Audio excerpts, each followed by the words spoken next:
Like comment please. చూడండి, రెండు పెళ్లి పత్రికలే. వీటికి ఉన్న డిఫరెంట్ ఏందో చెప్తా. ఇది విజన్ త్రో, ఇది బనికొచ్చేది పాల్తో కదా. ఇది దీనికి ఏముండదు, రెండు కాగితాలు ఉంటాయి. పెళ్లి అయిపోయిన తర్వాత తీసి పడేస్తారు అంతే. ఇది తీసి పడేస్తారు. పడేసిన తర్వాత ఇది దీనికి అవసరం లేదు. ఇది చూడండి, ఇది కూడా పెళ్లి పత్రికే.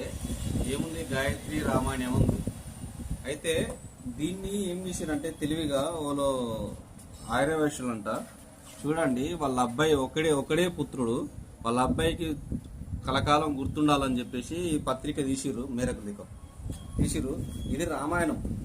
ఇది పెళ్లి పత్రిక ఉండని రోజు, ఈ బుక్ ఉన్న రోజులు వాళ్ళ గుర్తుంటుంది. ఇలా చేయండి ప్లీజ్. ఎందుకంటే ఎవరికైనా సరే పెళ్లి పత్రిక ఇస్తే అది గుర్తుండదు, కింద పడిపోతుంటది. ఇదనుకోండి చాలా రోజులు వచ్చేసి ఉంటుంది. ఇది 50 రూపాయలు 100 రూపాయలు పెడతాం. దీనికి ఇంక 20 రూపాయలు ఎక్కువ పెడితే బుక్ వస్తుంది. చాలా మంది పెద్దవాళ్ళు రామాయణం చదువుకునే వాళ్ళు ఉంటారు. చిన్న వాళ్ళకు కూడా చెప్పడానికి యూజ్ ఉంటుంది. రేపటి భవిష్యత్తులో మీ ఇంట్లో ఎవరైనా పెళ్లి కానీ చేస్తే ఇలాంటి పత్రిక చేయండి. నేను కూడా మా ఇంట్లో ఏదైనా శుభకార్యం చేస్తే చాలా మందికి